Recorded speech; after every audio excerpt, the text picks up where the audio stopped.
बिस्मिल्लाहिर्रहमानिर्रहीम, अस्सलाम वालेकुम नाज़रीन, सुबह बखैर and welcome to Suno Pakistan. जनाब, नया हफ्ता है, नए हफ्ते का आगाज़ है और नया और भरपूर शो लेकर एक खुशगवार मॉर्निंग में ये बंदा नाचीज़ आपके सामने हाजिर है और उम्मीद करते हैं कि आपका वीकेंड अच्छा गुजर सकता था अगर टीम आपको जितवा देती तो लेकिन ऐसा खैर नहीं हुआ जनाब। उम्मीदों पे पानी फिर गया। आप ये नहीं कह सकते जिस तरह माम कहती होती थी ना कि तुम जीतो या हारो हमें तुमसे प्यार है, अब यही कहा जा सकता है तुम जीतो या हारो हम तुमसे बेजार हैं। मैं हूँ ज़हर मलिक, प्रोग्राम में मेरा साथ देंगी जी। मैं हूँ माहम जाहिर है ना। Very happy good morning. हार जीत तो चले हिस्सा है एक खेल का, अपना दिल बहलाने का ये कहें अपना मूड खराब नहीं करें।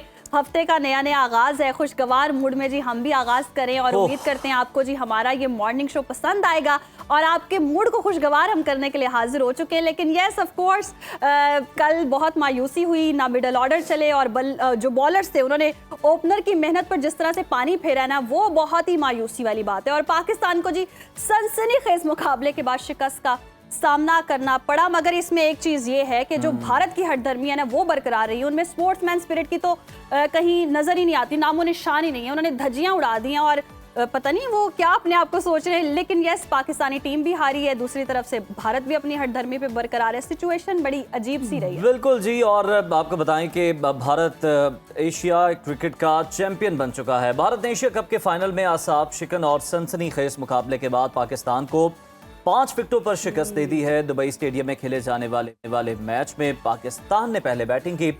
ओपनर साहिबजादा फरहान और फखर जमान ने जारहाना अंदाज अपनाया और 84 रन का एक अच्छा आगाज फराहम किया और जिसके बाद देखा गया कौमी बैटिंग लड़खड़ा गई। मिडल ऑर्डर ने ओपनर की मेहनत पर पानी फेर दिया।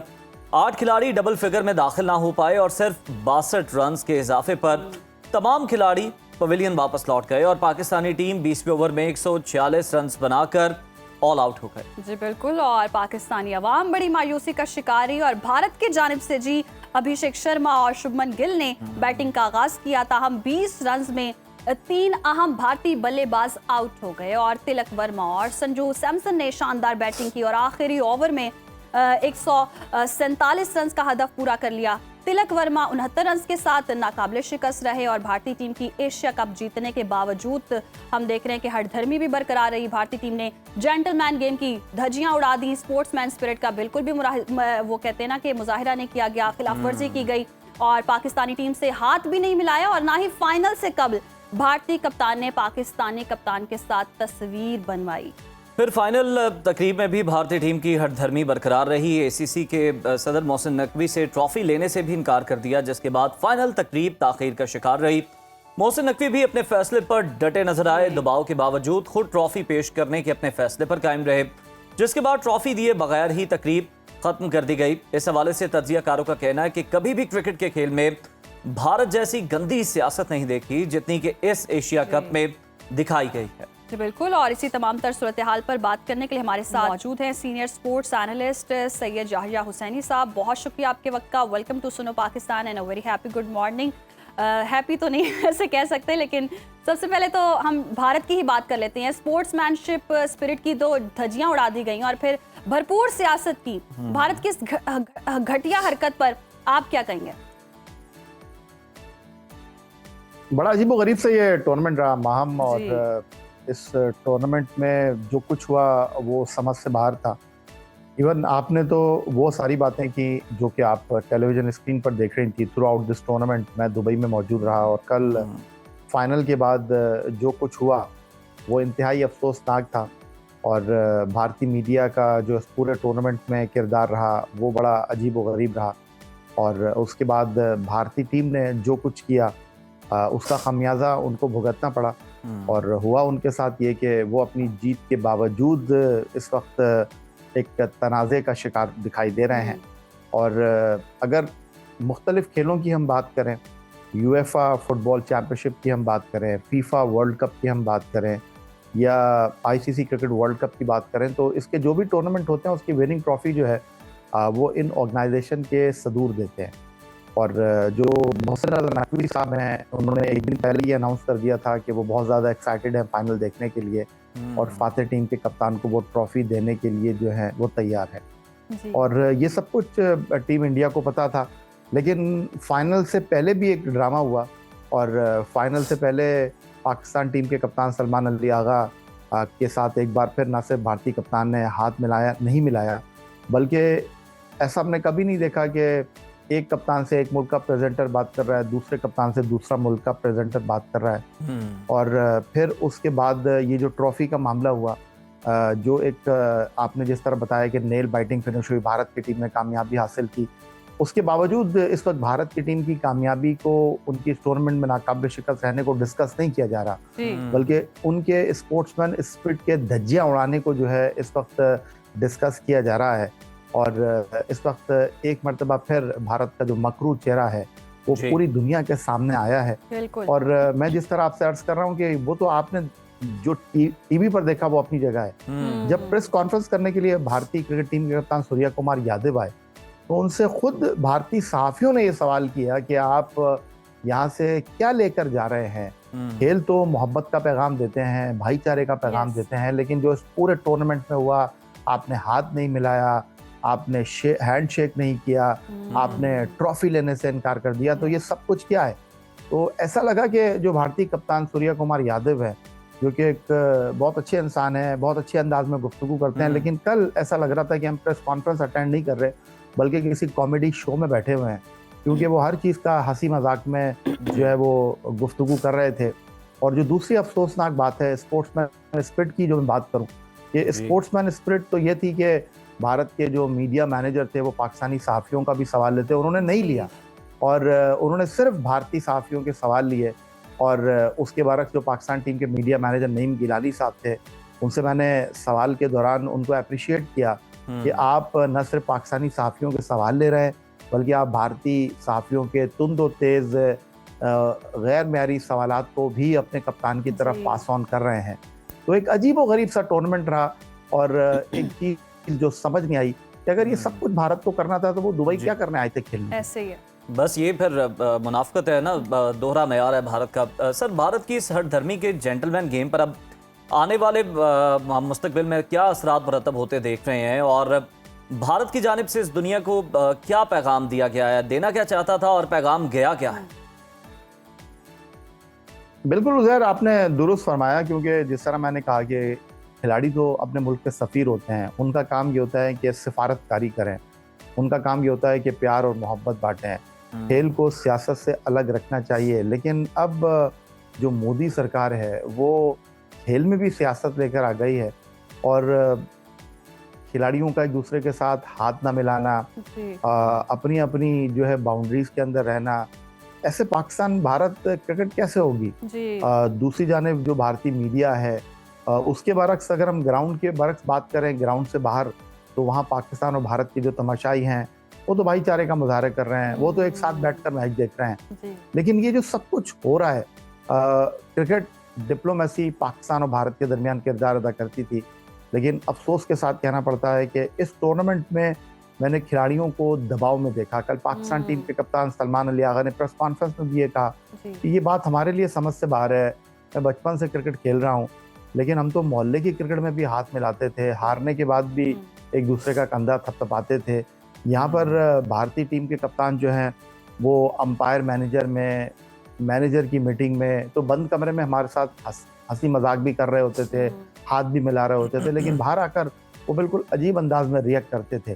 तो वाज़ेह तौर पर आप कह सकते हैं कि जो उनका दबाव है, जो सियासत में उनका मामला है, वो समझ से बाहर है। लेकिन इस सारे खेल में उन्होंने अपने साथ क्या किया, वो चैंपियन बनने के बाद ट्रॉफी के साथ तस्वीर नहीं खिंचा सके, वो चैंपियन बनने के बाद चैंपियन बोर्ड के आगे खड़े नहीं हो सके। और मैं पाकिस्तान क्रिकेट बोर्ड के सरबराह साहब आपने, और हीरो बनने के चक्कर में वो जीरो बनकर चले गए हैं, और हमेशा से उनकी सियासत नफरत की रही है और नफरत ही फैला रहा है भारत, और देख भी रही है, पूरी दुनिया ही देख रही है अब तो कि खेल में भी भारत का यही वतीरा है कि वो नफरत ही फैलाएगा। अब कारकर्दगी की अगर हम बात कर लें तो कौमी टीम की कारकर्दगी जिस तरह से सबके सामने ही है, भारत से शिकस्त की जिम्मेदारी किस पर आएगी? बॉलिंग हमारी ख़राब थी या बैटिंग हमारी ख़राब थी? क्या हमारे में वो खामियां हैं जिसकी वजह से हम जीत नहीं पाए? माम, बैटिंग में जो कुछ हुआ वो हुआ, लेकिन वो रिकवर हो गया था जब हम बॉलिंग करने के लिए आए। जिस तरह आपने अपने इंट्रो में बताया कि 20 रन पर हम भारत के 3 बल्लेबाजों को पवेलियन लौटा चुके थे, अभिषेक शर्मा, शुभमन गिल और कप्तान सूर्या कुमार यादव को। वहाँ तिलक वर्मा और उसके साथ संजू सैमसन ने एक पार्टनरशिप लगाई, एक कैच ड्रॉप हुआ और चलें वो कैच भी आप ड्रॉप होने के बावजूद पाकिस्तान मैच के अंदर था। और जिस तरह सलमान अली आगा ने फील्डिंग की, जिस तरह सलमान अली आगा ने कप्तानी की, पाकिस्तान मैच में था। लेकिन वो जो हम डिपेंड कर रहे थे हारिस रऊफ के ऊपर, कल हारिस रऊफ का बिल्कुल भी दिन नहीं था। हालांकि उन्होंने इब्तदाई 3 में से 2 खिलाड़ियों के कैच लिए और पाकिस्तान टीम इतनी अच्छी पोजीशन से मैच नहीं जीत सकी। इसका मुझे बड़ा अफसोस है, आपकी तरह, पाकिस्तानी अवाम की तरह, क्योंकि पाकिस्तान को कल का मैच जीतना चाहिए था। क्योंकि पाकिस्तान टीम जो है उसने इस छोटे टोटल के ऊपर भी भारत के पसीने छुटवा दिए थे। लेकिन हारिस रऊफ एक मरतबा फिर तवक्कुआत पर पूरा उतरने में नाकाम रहे और वो प्रेशर को हैंडल नहीं कर सके और पाकिस्तान टीम, अगर मैं ये कहूँ कि जीता हुआ मैच हार गई, चैंपियन बनने से पीछे रह गई, तो गलत नहीं होगा। बिल्कुल ठीक है। ये सब पाकिस्तानी ओपनर्स की हम बात करें, जिस तरह से हम अपने इब्तदाइये में भी जिक्र कर रहे थे कि उन्होंने आगाज़ अच्छा किया, मगर मिडल ऑर्डर जो है वो बुरी तरह नाकाम रहा और भारत को बड़ा हदफ देने में नाकाम रहा। हमारा मिडल ऑर्डर क्यों परफॉर्म नहीं कर सका? और कप्तान सलमान अली आगा की आपने बात की, उनकी कैप्टनसी बहुत अच्छी थी, उनकी फील्डिंग बहुत अच्छी थी, लेकिन अब बैटिंग में अगर हम देखें तो जितने मैच उन्होंने खेले हैं, कोई 10 की एवरेज बनती है हर मैच में। जी बिल्कुल ठीक कहा आपने, क्योंकि पाकिस्तान की मिडल ऑर्डर बैटिंग तवक्कुआत पर पूरी ना उतर सकी और बिल्कुल 21 तारीख के मैच में भी जो हुआ था वो यहाँ पर भी हुआ। और कप्तान की बैटिंग की आप बात करें, आप दीगर खिलाड़ियों की बैटिंग की बात करें, वो तवक्कुआत पर पूरा नहीं उतरे। लेकिन पाकिस्तान की टीम ने 1 महीने में 2 टूर्नामेंट के फाइनल खेले। सीखना पड़ेगा पाकिस्तान को अपनी गलतियों से और इन गलतियों को जो है वो सुधारना पड़ेगा। क्रिकेट का खेल है, हार जीत हो जाती है, लेकिन कल के मैच में, क्योंकि असाबी जंग का मैच था, पाकिस्तान की टीम पता के बहुत करीब आके बिल्कुल किनारे पर आकर जो है वो डूब गई। इससे ज़्यादा अफसोस की कोई बात हो नहीं सकती और इसमें कोई शक नहीं है कि पाकिस्तान की हिकमत अमली, इसमें कोई शक नहीं है कि पाकिस्तान की बैटिंग नाकाम हुई, लेकिन पाकिस्तान को ये मैच जीतना चाहिए। यकीनन पाकिस्तान को ये मैच जीतना चाहिए था और जिस तरह से हमारे खिलाड़ी चले भी नहीं और बड़ी तवक्कुआत थी। और टीम में अगर हम बात करें, साइम अयूब या हुसैन तलत और मोहम्मद हारिस को टीम में शामिल करने की समझ किसी को नहीं आ रही है। तो इन प्लेयर्स को किन बुनियादों पर टीम में शामिल किया गया है और इनकी कारकर्दगी तो बिल्कुल मुख्तलिफ है। बिल्कुल ठीक कहा माम आपने। और किसी भी टूर्नामेंट के बाद, किसी भी सीरीज के बाद खिलाड़ियों की कारकर्दगी को तराजू में तोलना बिल्कुल बनता है। और इतने ज़्यादा मौके मिलने के बाद अगर खिलाड़ी तवक्कुआत पर पूरे ना उतरे तो फिर ये क्रिकेट का खेल है और किसी के घर की जागीर नहीं है। अगर आप अच्छा परफॉर्म नहीं करेंगे तो दूसरे को मौका देना चाहिए। जिस तरह बाबर आजम, मोहम्मद रिजवान को ख़राब कारकर्दगी की बुनियाद पर इस स्क्वाड से बाहर किया गया, बहुत सारे लोग चाहते हैं कि उनकी टीम में वापसी होनी चाहिए। तो इन खिलाड़ियों की आप बात कर रही हैं, अगर वो तवक्कुआत पर पूरा नहीं उतरे, जिनका काम बैटिंग करना है वो बॉलिंग कर रहे हैं, जिनका काम बॉलिंग करना है वो बैटिंग कर रहे हैं, तो बिल्कुल जनाब आपको उनको जो है वो टीम से निकाल कर दूसरे खिलाड़ियों को मौका देना चाहिए और यही इस बात का तकाज़ा है। या ये सब भारत की अगर हम टीम की बात कर लें पाकिस्तान के बाद, तो उनकी टीम नहीं है, मगर उनके अगर बैटर्स को देखें, उनके ऑलराउंडर्स की अगर हम एवरेज और स्ट्राइक रेट देखें तो बड़ा हैरान कुन है। लगता है कि भारतीय टीम को मेरिट पर सिलेक्ट किया गया है यहाँ, और जिसका उन्होंने सबूत भी दिया है। आपको क्या लगता है कि कौमी टीम को किस कारकर्दगी पर सिलेक्ट किया गया और भारतीय टीम की जो सिलेक्शन है इसका क्या मयार और पैमाना रहा है? उधर साहब, अगर कल रात पाकिस्तान जीत जाता तो फिर मेरा ख्याल है कि आप पाकिस्तान टीम की कारकर्दगी की माला जप रहे होते और आप यकीनन ये बात नहीं कर रहे होते कि पाकिस्तान की मिडल ऑर्डर बैटिंग फेल हो गई थी। आप ये बात नहीं कर रहे होते कि साइम अयूब से रन्स नहीं हुए। आप ये नहीं बात करते कि कप्तान सलमान अली आगा का 10 का स्ट्राइक रेट है। आप निज़ाम की बात नहीं करते, बल्कि आप ये बता रहे होते कि जी भारत में तो क्रिकेट का सिस्टम बहुत अच्छा है, लेकिन आप फिर भी खामियां कुछ ना कुछ बता रहे होते हैं, लेकिन वो फाइनल में नाकाम हो गए। तो इसमें कोई शक नहीं है कि जो भारत के टॉप बल्लेबाज थे इस टूर्नामेंट में, अभिषेक शर्मा, कल उनको भी हमने प्रेशर में देखा। कल वो भी आते ही आउट हो गए। शुभमन गिल, जिन्होंने रन्स के अंबार लगाए इंग्लैंड में, वो भी आउट हुए। भारत के कप्तान सूर्य कुमार यादव एक बार फिर नाकाम हुए। लेकिन हमने गलती की, हमने प्रेशर में लाकर भारत के ऊपर से प्रेशर रिलीज किया और उसका नतीजा हमको ये हुआ कि हम फाइनल में जीत से करीब जाकर भी बहुत दूर हो गए। तो यार साहब, यकीनन जैसे कि आपने भी कहा कि अगर कारकर्दगी अच्छी होती तो हम ये बात ना कर रहे होते, लेकिन अल्टीमेटली हार जीत ही फैसला करती है किसी की भी कारकर्दगी का।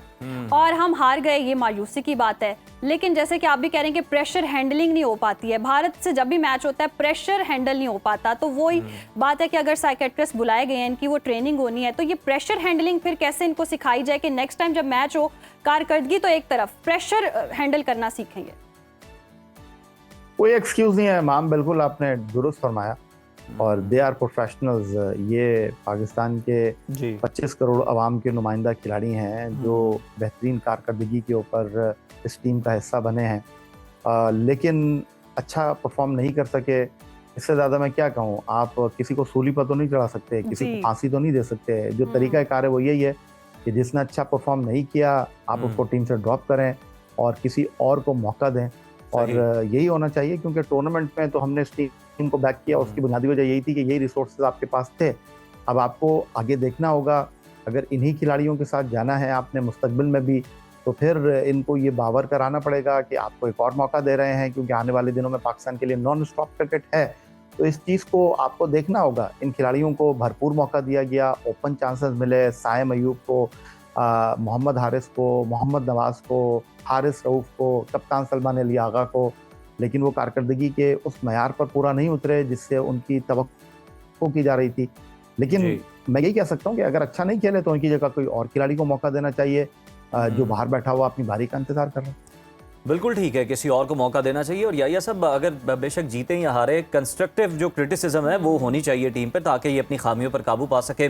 बहुत शुक्रिया आपके वक्त का। और कल के फाइनल से आप अपना तज्जिया दे रहे थे, एक्सपर्ट ओपिनियन हमारे साथ शेयर कर रहे थे। और यकीनन आप देखते हैं कि टीम पाकिस्तान में क्या कोई परफॉर्मेंस की बुनियाद पर तब्दीलियाँ की जाती भी हैं या नहीं। सर्जरी का हम सुनते आ रहे थे, पता नहीं कि क्या बना क्या नहीं बना अभी तक। लेकिन जैसे कहते हैं ना, मेरी जिंदगी में दुख बहुत मुस्तकिल हैं, इसी तरह पाकिस्तानी टीम की हार मुस्तकिल बुनियादों पर चल रही है।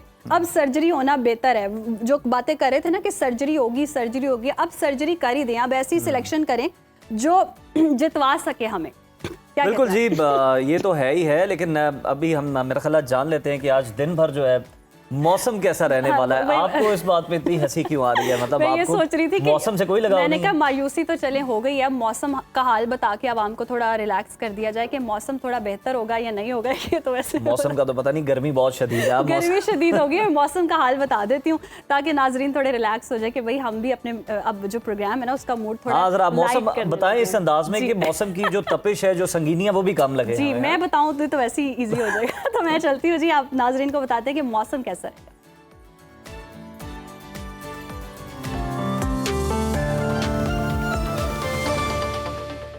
मुल्क के बेशतर इलाकों में मौसम गर्म और खुश्क रहेगा।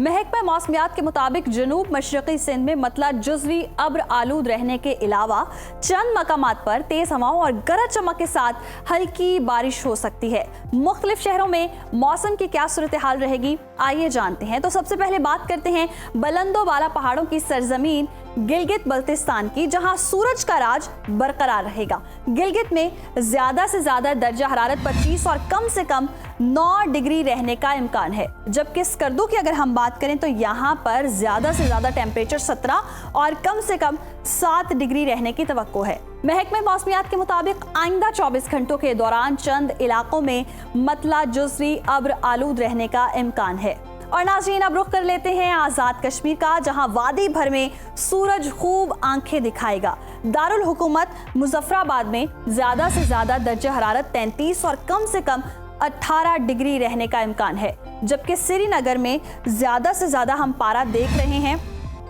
कि 29 है और कम से कम 11 डिग्री रहने का इम्कान है। मौसम का हाल बताने वालों ने आइंदा 24 घंटों के दौरान बेशतर इलाकों में मौसम गर्म और खुश्क रहने की पेशगोई की है। और अब बात करते हैं खैबर पख्तूनख्वा की और आपके साथ शेयर करते हैं KPK का मौसम। यहाँ पर बेशतर अजला में मौसम गर्म और खुश्क रहेगा।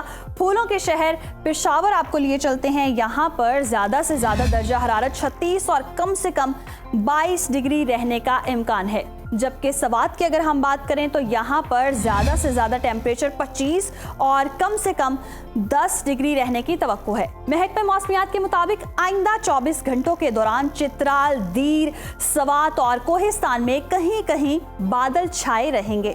और नाज़रीन, अब नजर डाल लेते हैं 5 दरियाओं की सरजमीन पंजाब के मौसम पर। तो यहाँ पर बेशतर अजला में गर्मी रहेगी और बागों के शहर अगर हम लाहौर की बात करते हैं तो यहाँ पर ज़्यादा से ज़्यादा दर्जा हरारत 37 और कम से कम 26 डिग्री रहने का इम्कान है। अब आपको लिए चलेंगे जी शहर इक़्तिदार इस्लामाबाद, और यहाँ पर हम देख रहे हैं ज़्यादा से ज़्यादा जो पारा है वो 35 और कम से कम 22 डिग्री रहने का इम्कान है। औलिया के शहर मुल्तान की बात करते हैं, यहाँ पर ज़्यादा से ज़्यादा टेम्परेचर 40 और कम से कम 27 डिग्री रहने का इम्कान है। मौसम का हाल बताने वालों ने यहाँ पर आइंदा 24 घंटों के दौरान सूबे के बेशतर इलाकों में मौसम गर्म और खुश्क रहने की पेशगोई की है।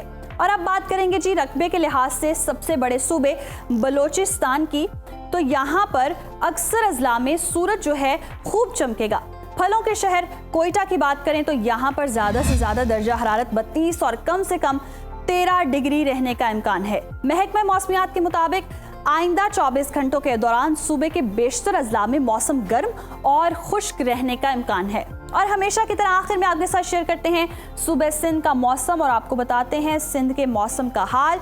यहाँ पर बेशतर इलाकों में गर्मी का राज बरकरार रहेगा। शहर कायद कराची के टेम्परेचर की अगर हम बात करें तो यहाँ पर ज़्यादा से ज़्यादा टेम्परेचर 40 और कम से कम 27 डिग्री रहने का इम्कान है, जबकि हैदराबाद में ज़्यादा से ज़्यादा दर्जा हरारत 39 और कम से कम 30 डिग्री रहने की तवक्को है। मौसम का हाल बताने वालों ने आइंदा 24 घंटों के दौरान उमरकोट, थरपारकर, बदीन, मिठी और सजावल में मतला जुज़वी अब्र आलूद रहने के अलावा चंद मकामात पर हल्की बारिश की पेशगोई की है।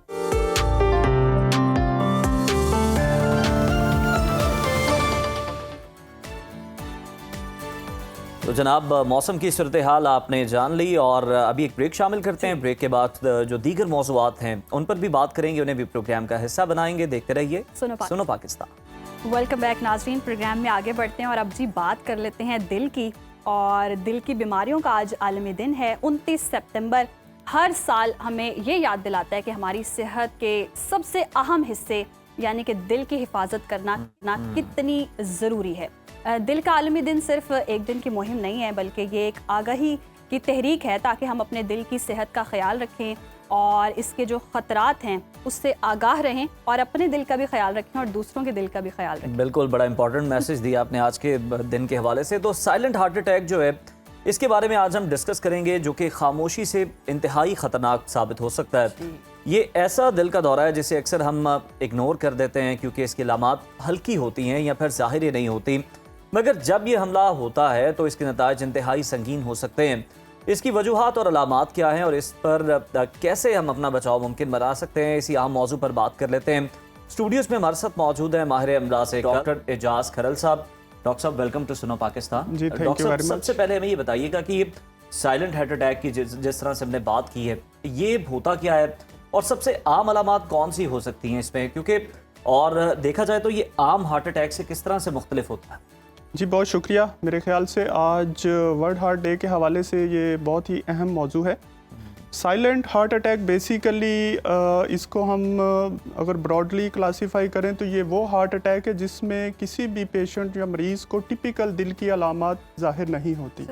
टिपिकल अलामात से मुराद ये है कि चेस्ट पेन, जो कि सबसे कॉमन प्रेजेंटिंग कंप्लेंट किसी भी दिल के अटैक के साथ है, वो सीने में दर्द का होना है। लेकिन जो साइलेंट हार्ट अटैक है वहाँ पेशेंट को दर्द नहीं होता, जिसकी वजह से वो शायद इग्नोर भी करता है, वो अननोटिस रहता है और उसका प्रॉपर टाइमली उसका चेकअप और डायग्नोसिस नहीं बन पाता और हार्ट डैमेज हो जाता है। अब ये होता किन किन लोगों में, स्पेशली वो लोग जो शुगर के मरीज़ हैं और उनका शुगर बहुत अरसे से चल रहा होता है और प्रॉपर कंट्रोल नहीं होता डायबिटीज़ का। तो ऐसे लोगों में पेन की सेंसेशंस कम हो जाती हैं, उनको चेस्ट पेन अटैक के वक्त नहीं होती। या बहुत ही ओल्ड एज पॉपुलेशन 60-70s के जो उम्र सीधा लोग हैं, उनको जब हार्ट अटैक होता है तो उनमें भी टिपिकल जो पेन है, दर्द है सीने में, वो नहीं महसूस होता। उसके बरक्स समटाइम वो कहते हैं जी सिंकिंग ऑफ हार्ट है, दिल घबरा रहा है, पसीने आ रहे हैं, या ठंडी तरेली है, या सिंकपी है, या बेहोशी की अलामात हैं, सांस खराब हो रहा है, तो इस तरह की अलामत के साथ अक्सर पेशेंट तो ये रिपोर्ट होते हैं। डॉक्टर साहब ये जो कहते हैं कि लेफ्ट बाजू में अगर आपके पेन हो रही है या फिर आपकी लेफ्ट बाजू की उंगलियों में हाथ की पेन हो रही कोहनियों है, में। ये भी इस तरह की कोई अलामत होती हार्ट जी अटैक से बिल्कुल। मुताबिक? जो टिपिकल, जिस तरह हमने बात की कि जो टिपिकल हार्ट पेन है, हार्ट अटैक की है या वो अंजाइना की है, तो वो रेडिएट करती है आर्म में, but this is not necessarily कि हर दर्द बाजू में बाजू जाए। में। मतलब बिल्कुल ठीक है। साइलेंट हार्ट अटैक में ऐसा मुमकिन सम टाइम हो सकता है, सही। लेकिन हर टिपिकल में नहीं होता। सम टाइम ये दर्द गले में जा सकता है, सम टाइम ये दर्द बैक ऑफ द शोल्डर में जाता है, और सम टाइम बाजू दोनों में भी आ जाता है, जरूरी नहीं कि लेफ्ट में लेफ्ट में जाए। दोनों में भी तो आ डॉक्टर सकता साहब इसकी तशखीस कैसे हो सकती है, और बर वक्त अगर तशखीस हो जाए तो फिर कैसे इलाज मुमकिन है, या ईसीजी वगैरह करवा के ही पता चलता है? जी, जिस तरह मैंने आपसे बात की कि सबसे पहले वो लोग जो शुगर के मरीज हैं, उनको सही। अगर दर्द नहीं पिया लेकिन ऐसी है, घबराहट है, सीने में बोझ है, घुटन है, सांस मुश्किल हो रहा है, और स्पेशली जब वो एक्सर्ट करते हैं, चलते हैं, या पोस्ट मील खाने के बाद उनको ये हैवीनेस होती है लेकिन दर्द नहीं होती, तो वो दिल की इब्तदाई अलामत हैं कि वो इम्पेंडिंग अटैक हो सकता है। तो फौरी वो किसी कार्डियोलॉजिस्ट को नियर बाय चेक करवाएं। दिल की एक ईसीजी होती है, बड़ा सिंपल टेस्ट है, ठीक। 200-300 में किसी भी क्लिनिक पे आजकल इजीली अवेलेबल है, तो वो अर्ली हार्ट अटैक को पिक कर सकती है।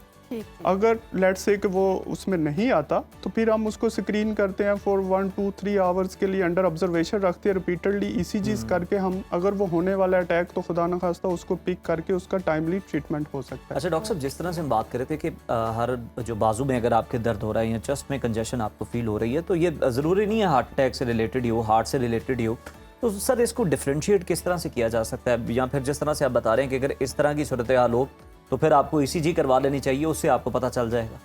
जी देखें, सारी चीज़ें एक तरफ, लेकिन अगर आपको ऐसी फीलिंग है तो आप स्क्रीन ज़रूर करा लें। ठीक है। मोस्टली पेशेंट को घबराहट, सीने में जलन, दिल की अलामत से भी हो सकती, मैदे से भी हो सकती।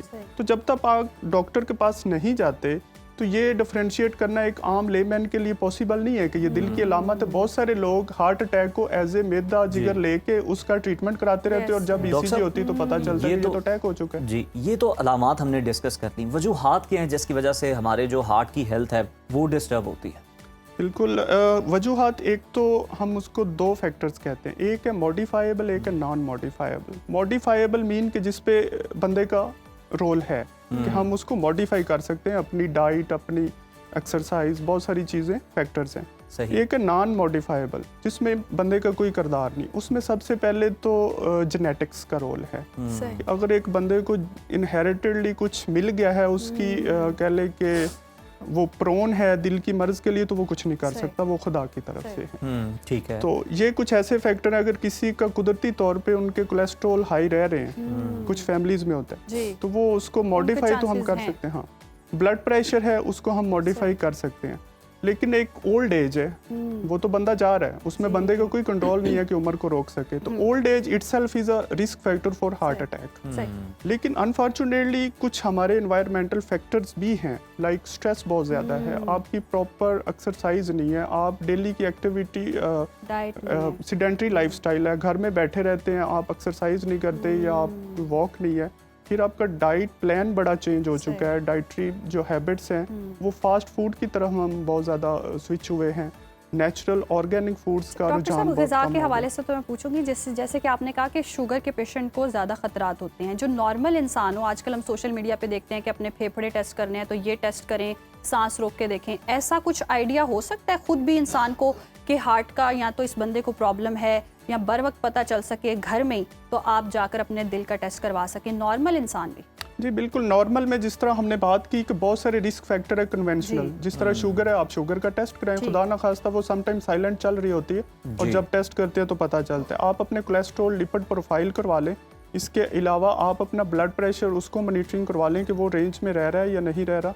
स्मोकर अगर है, स्मोकिंग करता है, तो उसको क्विट करे, वो एक बड़ा रिस्क फैक्टर है दिल के अटैक की वजह बनने में, क्लॉट बनाता है। इसके अलावा जो टेस्ट होता है समटाइम कुछ भी नहीं है, फैमिली में भी कोई मसला नहीं है, तो फिर आप स्क्रीन कर सकते हैं। उसके लिए बहुत सारे टेस्ट हैं। एक तो बंदे की सिम्टम सेस करती है कि जी सांस फूलता है, मैं बिला वजह, कोई खून की कमी नहीं है, कोई छाती का, कोई फेफड़े को प्रॉब्लम नहीं है, तो अगर ऐसा रिस्क है तो फिर आप स्क्रीनिंग करें। अब स्क्रीनिंग के लिए भी टेस्ट हैं, जिसमें सीटी एंजियोग्राफी करते हैं या ईटीटी टेस्ट है, एक्सरसाइज टॉलरेंस टेस्ट। हम एक ट्रेडमिल पे चढ़ा के पेशेंट को उसको असेस कर सकते हैं कि उसको कार्डियक सिम्टम्स से सांस खराब हो रहा है या कोई और रीज़न है। इसके अलावा जो अल्टीमेटली टेस्ट है, कुछ फैमिलीज में जब इशू होता है और यंग पॉपुलेशन उनकी बड़ी वरीड होती है कि हमें ना अटैक हो जाए, तो पर सीटी एंजियोग्राफी स्कैन दिल की शरियानों को किया जाता है कि उनमें कहीं ब्लॉकेज ना हो जो आने वाले दिनों में अटैक कर दे। वो एक एज अ स्क्रीनिंग टेस्ट। एक ये भी फैक्टर होता है कि जिनको डिप्रेशन होता है, पैनिक अटैक्स होते हैं, उनमें भी क्या ये चांसेस होते हैं heart attack? As such direct तो पैनिक अटैक्स की सिम्टम्स पेशेंट को ऐसे ही होती है, जी मेरा दिल जकड़ा गया, मुझे सांस नहीं आ रहा, मुझे दर्द हो रहा है, धड़कन तेज हो रही है, बीपी अप डाउन हो रहा है। लेकिन sometimes stress is a factor to provoke heart attack. Reason भी है कि उससे क्लॉट और जो हमारी ब्लड वेसल्स हैं वो अनस्टेबल होती है, वहाँ इंजरी होने का चांस है, वहाँ पे क्लॉट बनने का चांस है। बिल्कुल ठीक है, बहुत शुक्रिया डॉक्टर साहब आपके वक्त का। तो नाजरीन, आज के दिन के हवाले से मैसेज यही है, जिस तरह से डॉक्टर साहब भी कह रहे थे, सीडेंट्री लाइफस्टाइल को छोड़ें और एक्सरसाइज को अपनाएं, हेल्दी लाइफस्टाइल को अपनाएं और नेचर की तरफ जाएं, नेचर की तरफ जाएं। एग्जैक्टली। और अपने दिल का भी, जैसे मैंने कहा, कि ख्याल रखें, दूसरों के दिल का भी ख्याल रखें और हर तरह से वैसे दिल का ख्याल रखना चाहिए। और आज दिल का आलमी दिन है, तो यकीनन आज के बाद हम ये तय कर लेते हैं कि सिर्फ दिल का ख्याल रखना है, दिमाग तो बस साथ चल ही रहा है। तो इसी मैसेज के साथ जी हम चाहते हैं ब्रेक पर, और ब्रेक के बाद हाजिर होंगे, दीगर मौज़ूआत भी शामिल करेंगे। देखते रहिए Suno Pakistan. Welcome back after the break नाजरीन। और अब हमारा वो सेगमेंट आ चुका है जिसका आपको बहुत शिद्दत से इंतजार होता है। ऑब्वियसली आप जानना चाह रहे होते हैं कि जनाब हफ्ते के आगाज़ में ही हमें पता चल जाए, वर्किंग डे के आगाज़ में कि हमारा पूरा हफ्ता कैसा गुजरने वाला है, कौन से फैसले हमें लेने चाहिए, कौन से फैसले नहीं लेने चाहिए।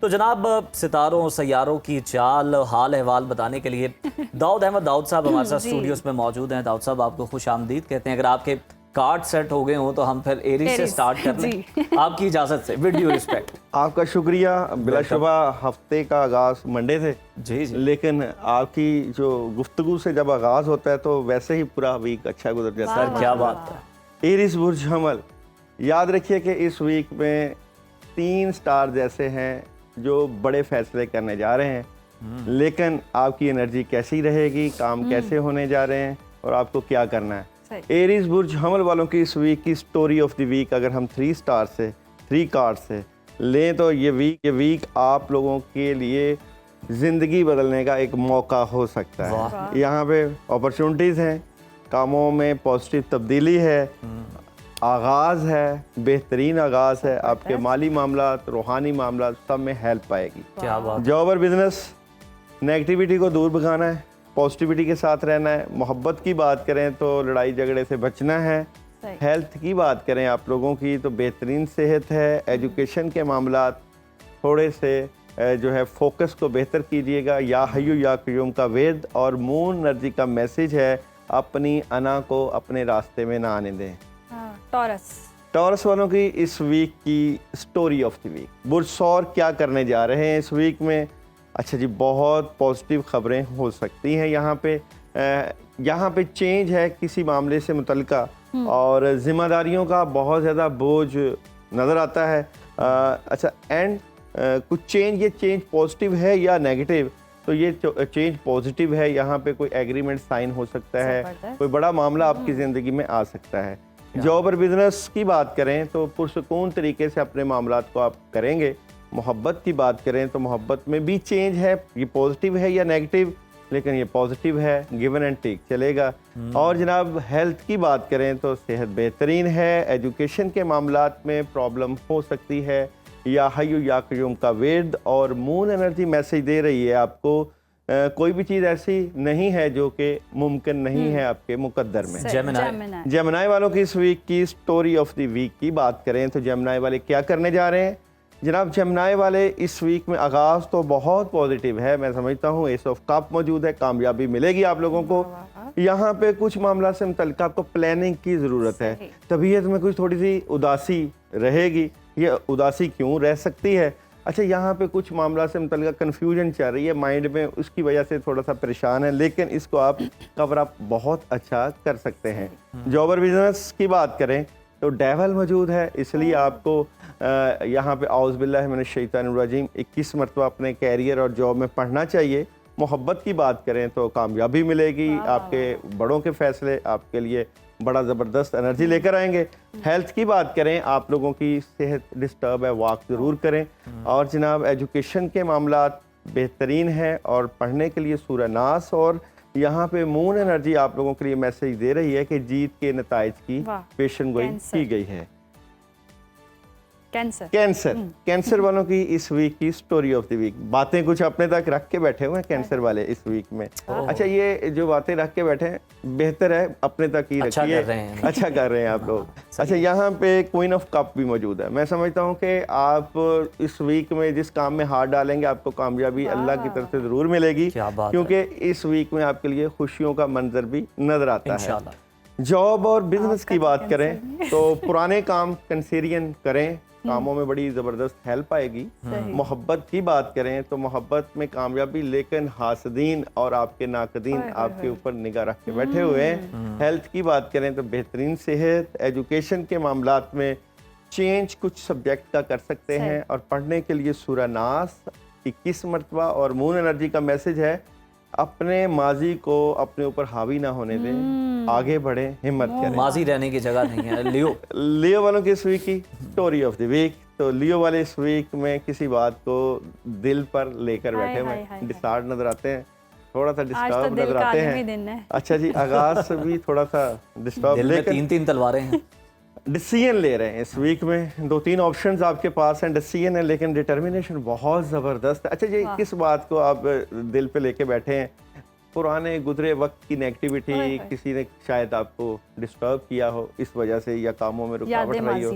जॉब और बिजनेस की बात करें तो बेहतरीन, कैरियर से मुतल्लिका फैसले, मोहब्बत अपॉर्चुनिटीज़ लेकर आएगी। हेल्थ ज़बरदस्त है, एजुकेशन के मामलात भी बेहतरीन हैं, और मून एनर्जी का मैसेज भी आप लोगों के लिए है कि आप अपने लिए काफ़ी हैं, और सूरह इखलास 21 मरतबा बेहतरीन एनर्जी लेकर आएगा। विर्गो वालों की इस वीक की स्टोरी ऑफ द वीक क्या होने जा रही है? अच्छा जी, विर्गो वाले बहुत ज़बरदस्त एनर्जी के मालिक नजर आते हैं। आपके कामों में बहुत ज़बरदस्त हेल्प, आगाज़ बहुत ज़बरदस्त है, पैसे आ सकते हैं जनाब इस वीक में। अच्छा, तमाम मामलात मोहब्बत से डील करेंगे, और हेल्प भी आपको मिलेगी बड़ी ज़बरदस्त, माली हेल्प भी हो सकती है। जॉब और कैरियर नेगेटिविटी थोड़ी सी हो सकती है, वहाँ पे आप ला इलाहा इल्ला अंता सुब्हानका इन्नी कुन्तु मिनज़ ज़ालिमीन 21 मरतबा पढ़े। मोहब्बत में बहुत अच्छी पार्टनरशिप नजर आती है, सोलमेट से अच्छे ताल्लुकात। हेल्थ डिस्टर्ब है, पानी के ऊपर सूरह फातिहा पढ़ के पिए। एजुकेशन थोड़ी सी डिस्टर्ब हो सकती है, और मैसेज है मून एनर्जी का विर्गो वालों के लिए, आपके ख्वाबों को एक अमली मंसूबे की ज़रूरत है।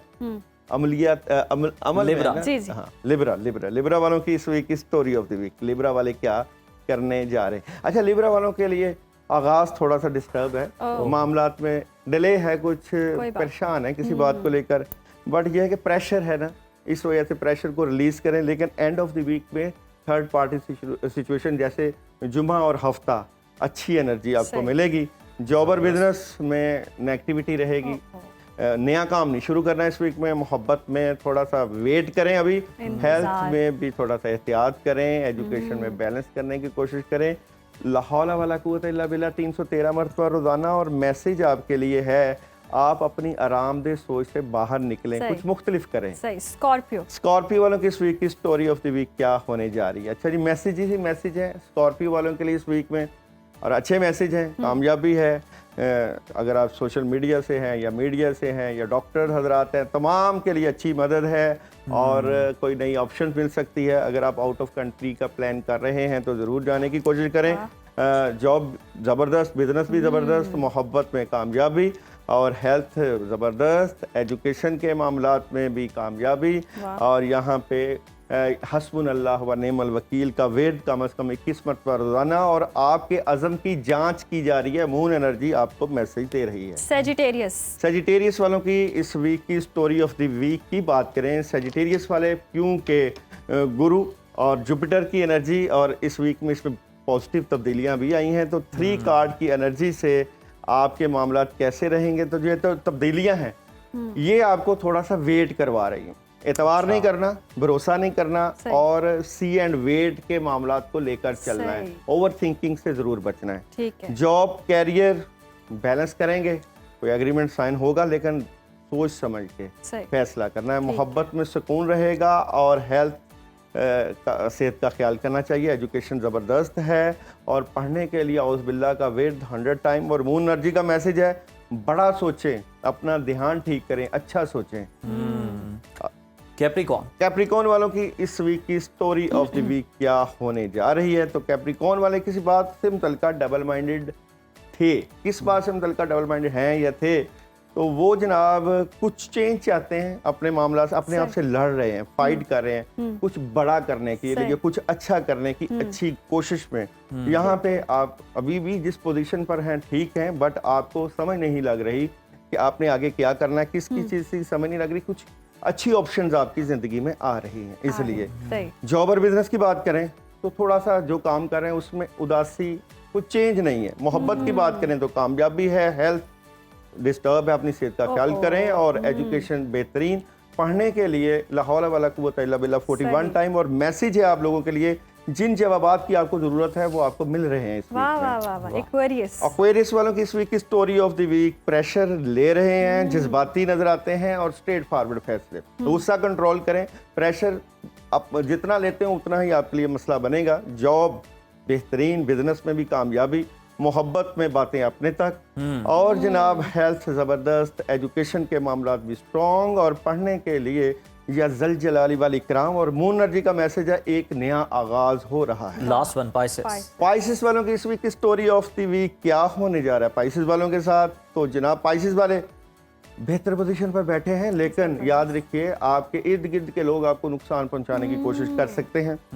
बैलेंस करेंगे, और किस चीज़ का बैलेंस करेंगे जनाब? बैलेंस को चेंज करने के लिए, अपने मामलात को हैंडल करने के लिए अपने दिल पर किसी चीज़ को ना लें, बल्कि बैलेंस ही करके चले, चेंज ना करें। लेकिन यहाँ पे आपके तमाम मामलात में पॉजिटिव चेंज है। जॉब और बिजनेस में कामयाबी है। मोहब्बत की बात करें तो मोहब्बत के मामलात में गुस्सा कंट्रोल करें। हेल्थ बेहतरीन है, गुस्सा यहाँ भी सेहत को ख़राब करेगा। एजुकेशन ज़बरदस्त है और पढ़ने के लिए आयतुल कुर्सी 11 टाइम। और मून एनर्जी का मैसेज है, आप और आपके अजीज महफूज हैं। वाह, ये हो गया जी सितारों का हाल। दाऊद साहब बहुत शुक्रिया। और यकीनन जितने भी देखने वाले तमाम मसाइल इस वीक के उन्हें समझ आ चुके होंगे, उसके अकॉर्डिंग अपना वीक प्लान कर लें और एहतियात करें और दुआ करें। दाऊद साहब ने फैसला साजी में आपकी बहुत मदद की है और आप अपने लिए भी दुआ करें, हमारे लिए दुआ करें। और ब्रेक पर जाएं, फिर और हेडलाइंस बुलाया करें। हेडलाइंस के उस पार हम आपका इंतजार कर रहे हैं। Welcome back. प्रोग्राम के सिलसिले को आगे बढ़ाएंगे, बात करेंगे कौमी और बैनुल अक़वामी हालात की। तो अक़वाम मुत्तहिदा में पाकिस्तान के जुर्रतमंदाना मौक़िफ़ को दुनिया भर में सराहा जा रहा है और वज़ीर-ए-आज़म के दलेराना तकरीर पर भारत को आग लग गई है। मोदी सरकार ने फिर पाकिस्तान पर इल्ज़ामात लगाने शुरू कर दिए हैं। जनरल असम्बली के इजलास में पाकिस्तानी सिफारतकार मोहम्मद अरशद ने भारतीय इल्ज़ामात को मुस्तरद करते हुए उसे मुंह तोड़ जवाब दिया। दुनिया के सामने मोदी सरकार का मकरू चेहरा बेनकाब किया और खित्ते में दहशतगर्दी, इंसानी हुकूक की पामाली और रियासती जबर का असल जिम्मेदार भारत को करार दिया, जिस पर भारतीय मंदूब बौखलाहट का शिकार नजर आए और हॉल छोड़कर भागने पर मजबूर हो गए। अमेरिका ने एक बार फिर मसला कश्मीर के हल के लिए सालिसी की पेशकश कर दी है और कहा है कि अमेरिका पाकिस्तान और भारत के साथ अपने मफादात को फरोग देने की कोशिश कर रहा है। बिल्कुल। और उधर न्यूयॉर्क में अफगानिस्तान की सूरत हाल पर पाकिस्तान, चीन, ईरान और रूस के वज़राए ख़ारिजा का चौथा इजलास हुआ है, जिसमें अफगानिस्तान के मसले के हल के लिए करीबी मुशावरत और ताउन जारी रखने के आज़म का भी इजहार किया गया है। चारों मुल्कों ने अफगानिस्तान में दहशतगर्द गिरोहों की मौजूदगी पर तशवीश का इजहार किया और अफगान हुकाम से दहशतगर्द गिरोहों के खात्मे के लिए ठोस इकदाम करने का मुतालबा भी किया है। और वज़राए ख़ारिजा के इजलास में अफ़गानिस्तान और इर्द गिर्द के जो फ़ौजी अड्डे हैं उन्हें कायम करने की मुखालफत भी की गई है, जिसका अफ़गान हुकूमत की जानिब से खैर मकदम भी किया गया है।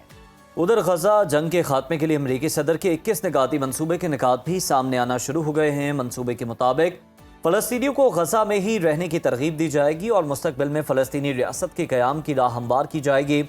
इस मंसूबे में यरगमालियों की रिहाई, हमास के गैर मुसल्लह होने और गजा को एक गैर अस्करी खित्ता बनाने जैसे निकात शामिल। इसी तमाम तर सूरत हाल पर बात करने के लिए हमारे साथ साबिक सिफारतकार नगमाना हाशमी साहिबा, बहुत शुक्रिया आपके वक्त का। Welcome to Suno Pakistan.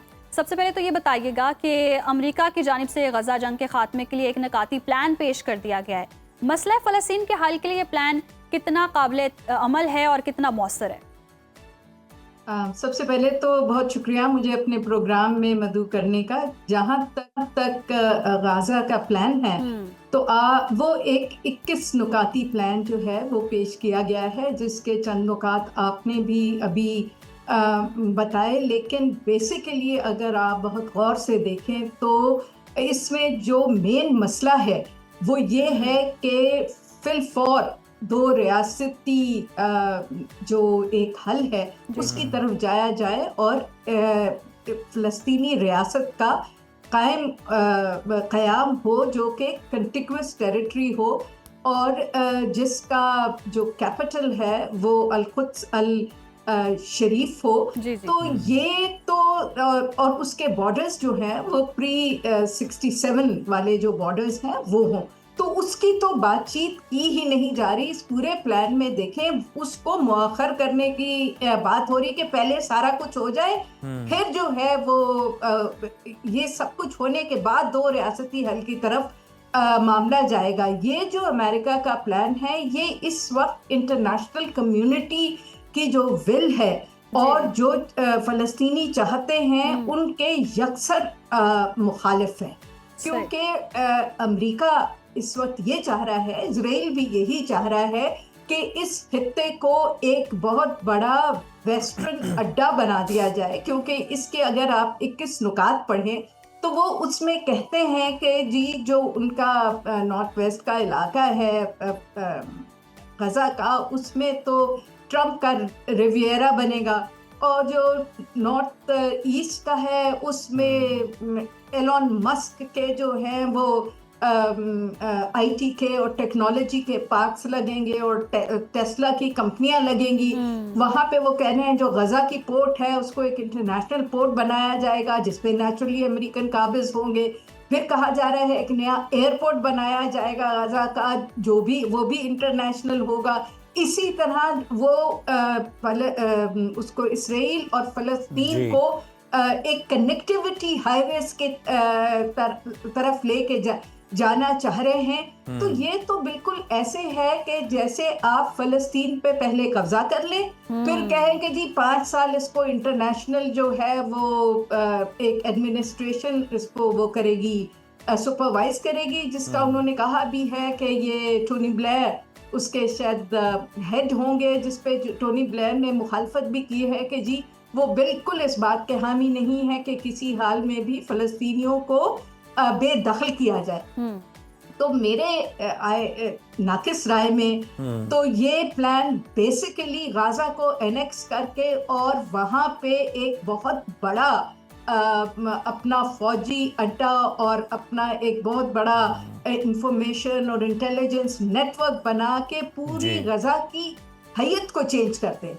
दूसरी जो उसमें बहुत हैरान कुन बात है वो ये है कि जी सारी जो ये वहाँ पे डेवलपमेंट होगी उसके पैसे मुस्लिम ममालिक दें। अरे भाई क्यों?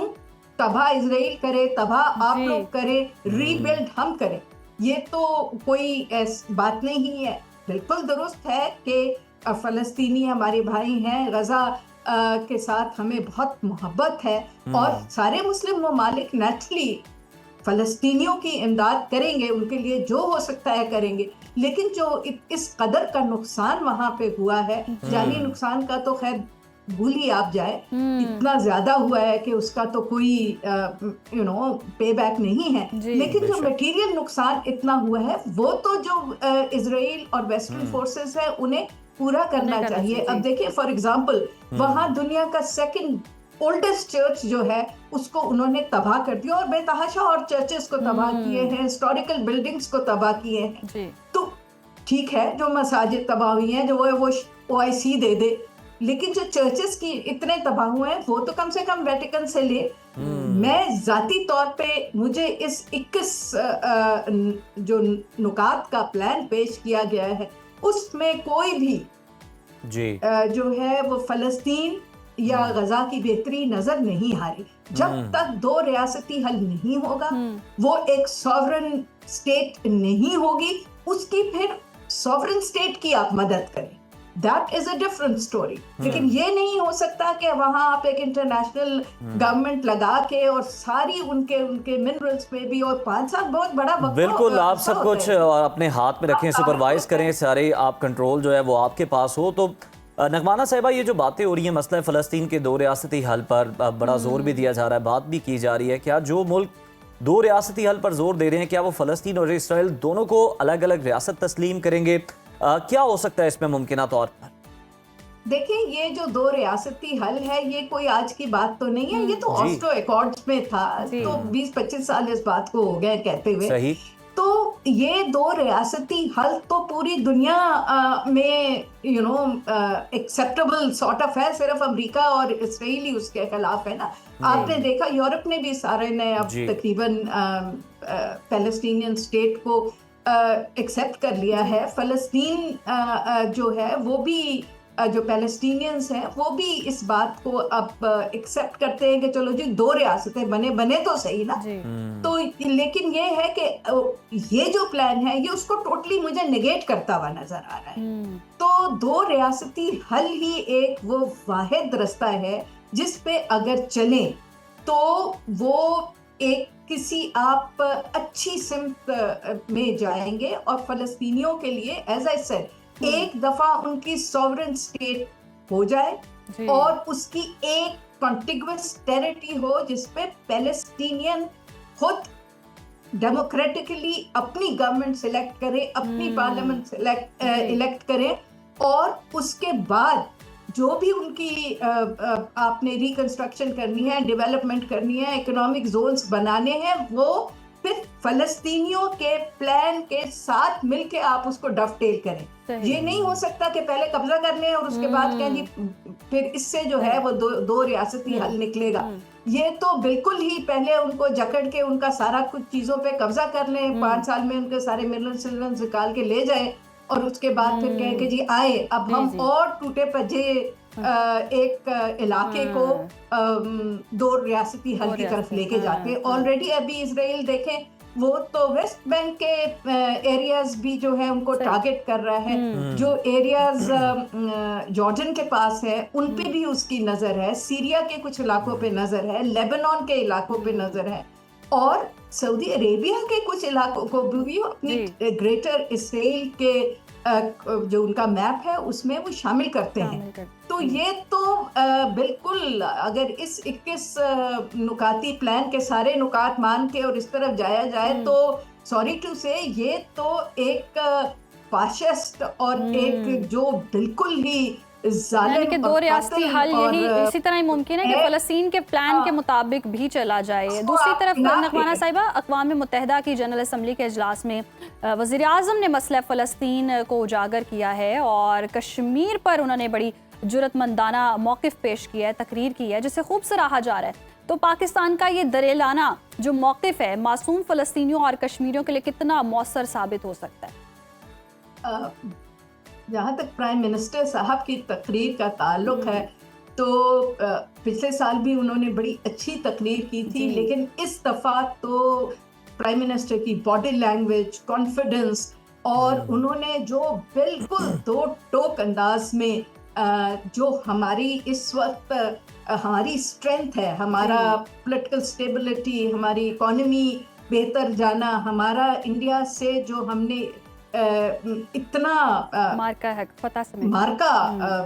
सर किया है, उसकी वजह से जो हमारा पूरे इंटरनेशनल कम्युनिटी में और खित्ते में जो हमारा वक़ार बुलंद हुआ है उसकी भरपूर नुमाइंदगी की है प्राइम मिनिस्टर साहब ने। और उन्होंने जितने हमारे कोर इश्यूज हैं, कोर मसाइल हैं, उनकी तरफ ना सिर्फ निशानदही की है बल्कि उनका भरपूर तरीके से दिफा भी किया है। और ख़ास तौर पे फ़लस्तीन और कश्मीर के बारे में तो उन्होंने जिस जुर्रतमंदाना और अनएम्बिग्युअस टर्म्स में कहा है कि ये मसाइल हल होने चाहिए और इनकी जो राइट ऑफ सेल्फ डिटर्मिनेशन है उसको कॉम्प्रोमाइज़ किसी हाल में नहीं होना चाहिए।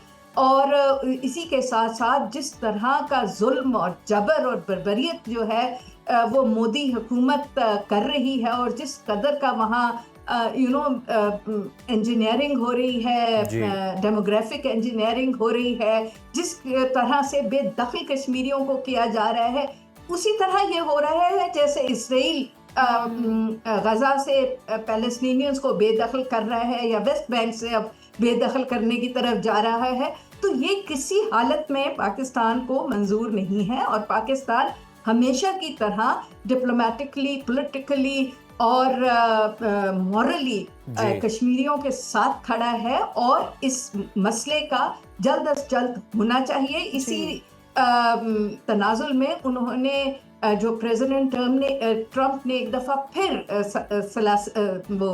अपनी मीडिएशन की ऑफर की है, उसको भी सराहा है और साथ साथ ये भी कहा है, बहुत ज्यादा इंडिया को एक्सपोज करने के बाद उन्होंने ये भी कहा है कि ये मसाइल जो हैं, चाहे वो टेररिज्म के हों, चाहे वो वाटर के हों, चाहे कश्मीर के हों, चाहे तरक्की के हों, क्लाइमेट चेंज के हों, कोई भी मसला जो है वो बातचीत किए बगैर हल नहीं। बिल्कुल, बातचीत ही वाहिद हल है और अमरीकी सदर जो है इसमें इंटरेस्ट भी ले रहे हैं, सालसी की बात भी कर रहे हैं और हम उम्मीद करते हैं कि आने वाले दिनों में इस मामले पर जो है वो कोई मुज़ाकरात हो, कोई बातचीत है उसका आगाज़ हो सके, क्योंकि डोनाल्ड ट्रंप जो है उनकी मुदाखलत से ही ऐसा मुमकिन है, क्योंकि भारत तो हमेशा मुज़ाकरात की मेज़ से हमें भागता हुआ राह फरार इख्तियार करता हुआ नजर आता है। बहुत शुक्रिया नगमाना हाशमी साहिब आपके वक्त का।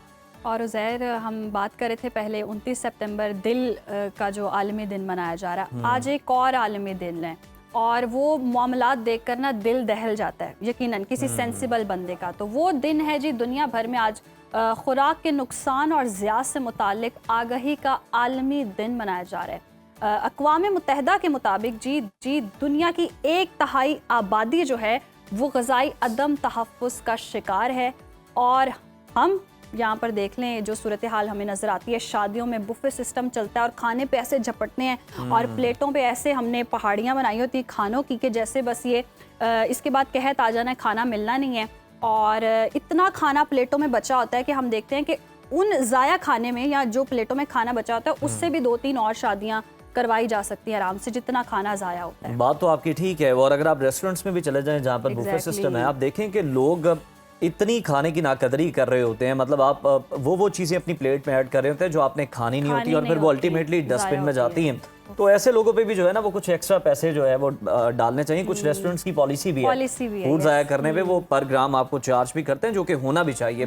जनाब, अगर देखें तो हर साल दुनिया में 631 मिलियन टन खुराक सिर्फ घरों में ज़ाया होती है, यानी ज़ाया होने वाली खुराक का तकरीबन 60% और मजमूई तौर पर इतनी खुराक ज़ाया होती है कि दुनिया के हर भूखे इंसान को रोज़ाना 1.3 मुकम्मल खाने मुहैया किए जा सकते हैं। तो ज़रा सोचिए कि एक तरफ हम सिर्फ जायका चखने के चक्कर में बर्तन भर कर ज़ाया करते हैं, जबकि दूसरी जानिब दुनिया में लाखों लोग भूख से मरते हैं और बच्चे खाली पेट सोते हैं। नाज़रीन, खाना प्लेट में उतना ही लें जितना आप खा सकें, उसे ख़त्म कर सकें, क्योंकि हर निवाला जो आप ज़ाया करते हैं वो किसी भूखे की को बचा सकता है। यस। और हम दूसरी तरफ गज़ा की सूरत हाल देखते हैं, बच्चे भूख से बिलक रहे हैं और यहाँ हम इतना खाना ज़ाया करते हैं। और अगर हम वैसे भी ओवरऑल सूरत हाल देखें, किसी को खाना मिलता है, किसी को नसीब होता है और किसी को इतनी एक्सेस हो जाती है कि वो ज़ाया कर देता है। तो यकीनन अपना पेट समझकर खाना चाहिए और खुराक को ज़ाया नहीं करना चाहिए। मुख्तसर यही है बात कि परवरदिगार ने तो आपके लिए वाफर रिस्क जो है वो पैदा किया, लेकिन आपकी जो मैनेजमेंट है वो ख़राब है। आप उसको सही तरह से मैनेज नहीं कर रहे, ज़ाया कर रहे हैं, आप उसको वेस्ट कर रहे हैं। और अगर आप इसकी तकसीम सही बना लें तो कोई भी भूखा नहीं रह सकता। इसी बात के साथ बढ़ते हैं एक ब्रेक की जानिब। देखते रहिए सुनो पाकिस्तान।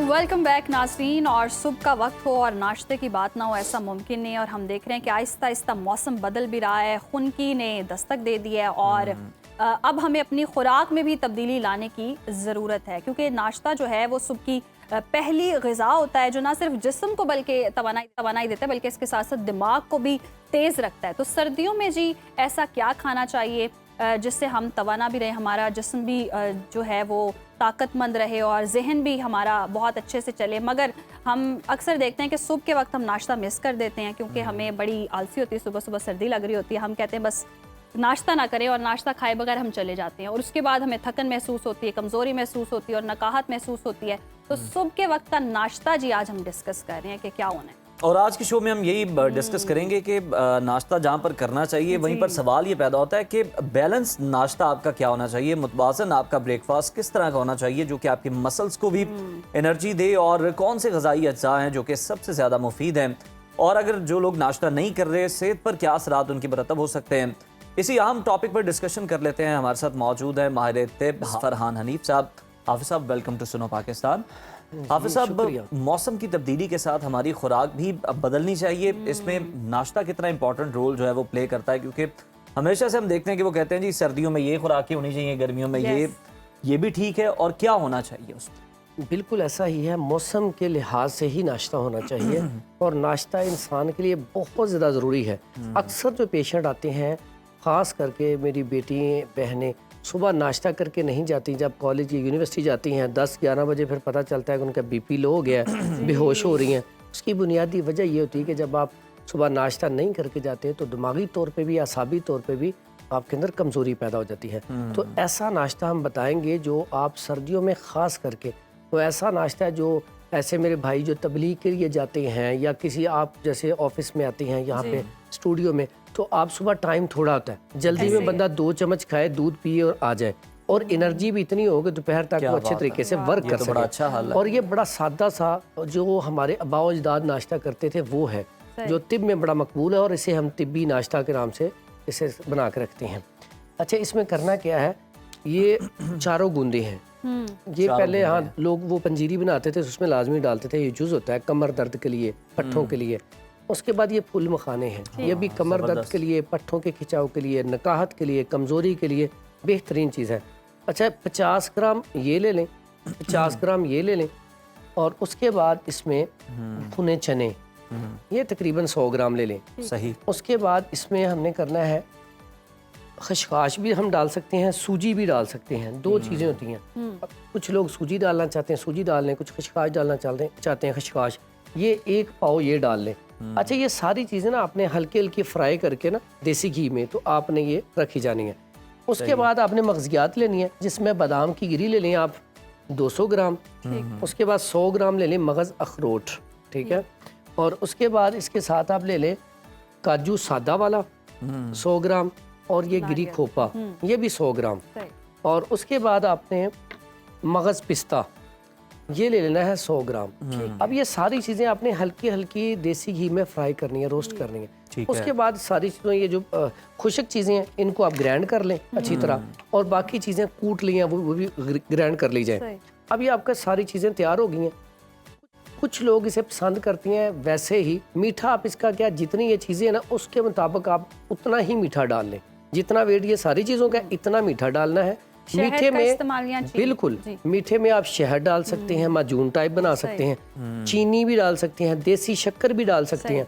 अब कुछ लोग होते हैं जो ड्राई खाना पसंद करते हैं जी, 2 चम्मच खाए, और ड्राई ऐसा कि आप एक डब्बी में बंद करके ले जाएं, जहां मर्जी आप जाए अपने बैग से निकालें और नाश्ता कर लें सुबह के टाइम। बाज़-औक़ात बंदा सफ़र पे जाता है 2-3 दिन के लिए, तो ये इतना ज़बरदस्त नाश्ता है, ये कर लिया। अगर आप इसमें ये मगजियात सारा कुछ डाल लिया, तो आप इसको देसी घी टच देना चाहते हैं, देसी घी डाल के तो पंजीरी टाइप बनाना चाहते हैं, तो वो भी आप बना सकते हैं, ठीक है।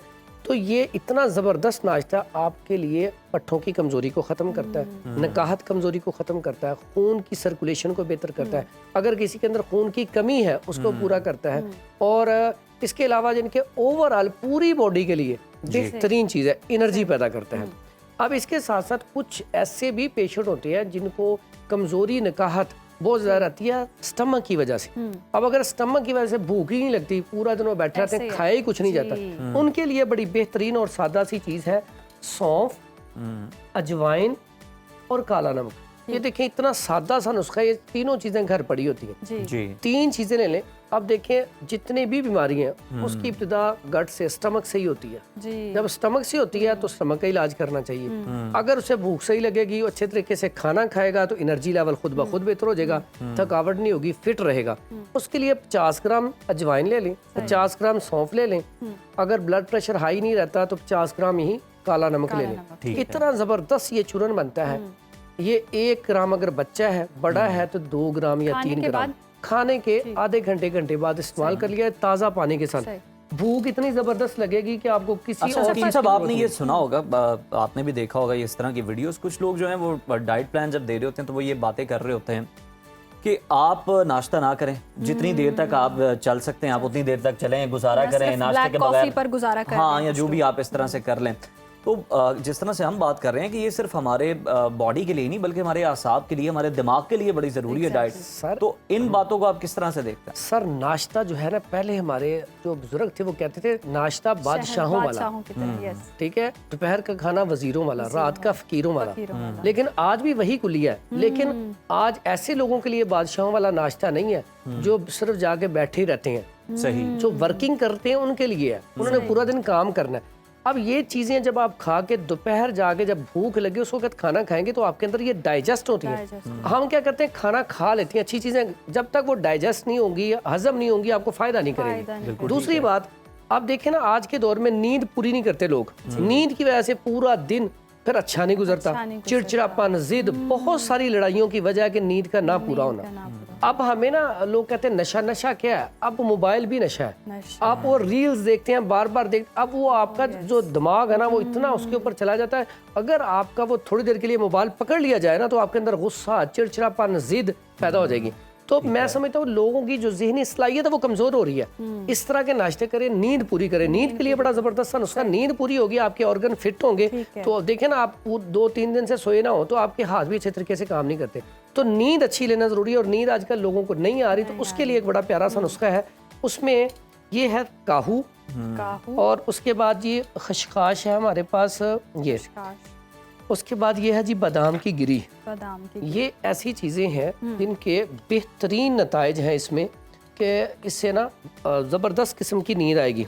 अच्छा, इसमें ये मगज़ियात आ गए, ठीक है, ये पूजा मिश्री यहाँ पे पड़ी होगी, पूजा मिश्री ये आ गए। कितना ज़बरदस्त नुस्खा है ये बादाम की ले लें, पाव ले लें, ठीक है, और एक पाव ही आपने ले लेनी है कुजा मिश्री, ठीक है, ये 2 चीज़ें होगी, पाव। अब 50 ग्राम काहू ले लें, बड़ा कमाल का ये, 50 ग्राम खशखाश ले लें, और 50 ग्राम ही मगज पिस्ता ले लें। सही। ये 5 चीज़ें, और 50 ग्राम इसमें ले लें ये 4 मगज, और ये पंपिंग सीड 50 ग्राम। यकीन करें, आप 1 चम्मच ही लेना शुरू करें, पहले या दूसरे दिन से इतनी ज़बरदस्त नींद आएगी। जब आपकी नींद पूरी होती है तो आपके अंदर फिटनेस लेवल पैदा होता है, जाग जाएंगे। हाँ, और ये नींद बहुत ज़रूरी है। दूसरी बात, खून की कमी, खून की कमी जो है उसके लिए बड़ी बेहतरीन चीज़ है। नींद के लिए ये नुस्खा इस्तेमाल करेंगे, यकीन करें जब आपकी नींद पूरी है आप फिट रहेंगे, लड़ाई झगड़े, सुकून दिमाग में रहेगा, टेंशन परेशानी नहीं रहेगी।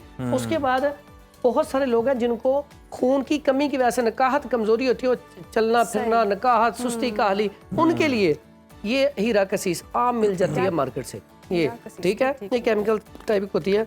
इसकी इतनी खुराक, एक छोटा सा दाना, ये देखिए ये कितना है, ये दूध के साथ डेली ले लिया जाए, 1 महीने बाद आप अपनी HB चेक करवाएं, इंशाल्लाह अल्लाह के हुक्म से पूरी हो जाए। हाँ जी, खूबसूरत भी है।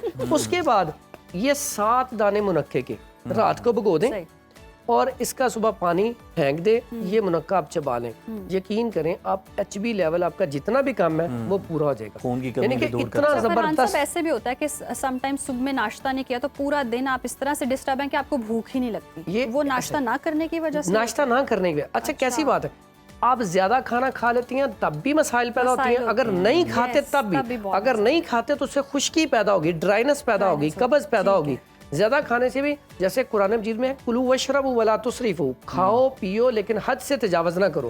आज देखा जाए ना तो कई जगह पे लोग बेचारे भूखे मर रहे हैं, तो कई जगह पे इतना ज्यादा वाफर खाना खा खा के बीमार भी हो रहे हैं और खाना ज़िया भी बहुत ज्यादा हो रहा है। तो इसलिए भी अमल करना चाहिए कि खाना जो है एतदाल से खाना चाहिए। जैसे हदीस भी है कि जो है ना मैदा, उसके 3 हिस्से कर ले, एक हिस्सा खाना खाएं, एक हिस्सा पानी पिए और एक हिस्सा खाली छोड़ दें ताकि डाइजेस्ट हो सके, हजम हो सके।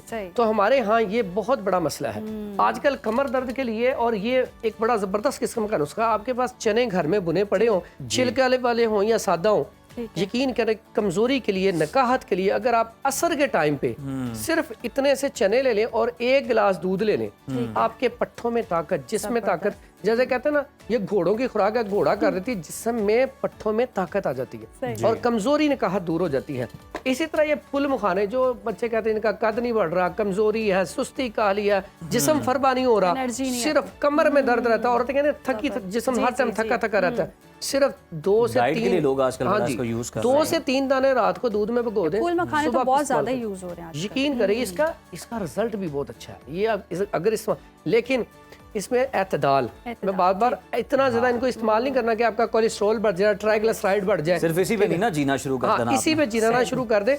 एक हमारे यहाँ ना इस्तेमाल नहीं होता, नहीं तो लहसुन इतनी कमाल की चीज़ है, अगर आप दूध रात को गर्म कर उसमें 3 तुरियां लहसुन की डाल दें और 7 अदद बादाम की गिरी और 3 अदद पिस्ते के दाने, ये आप यकीन करें रात को दूध को में इसको उबालें, गर्म करें अच्छी तरह, फिर इसे सुबह के टाइम में नहार पी लिया जाए 1 गिलास या 1 कप। यकीन करें आपके अंदर अगर जिस्म के अंदर कमजोरी है, नकाहत है, पट्ठों में खिंचाव है, जिस्म में दर्द रहती है, आप थके थके रहते हैं, आपका चेहरा सुर्ख नहीं हो रहा, तो ये नुस्खा इस्तेमाल करें। आज के हमारे सारे जितने नुस्खे आपने बताए ये बड़े एनर्जेटिक हैं और ये सारी डब्बियां मैंने लेकर जानी है, मेरा नाश्ता तैयार है।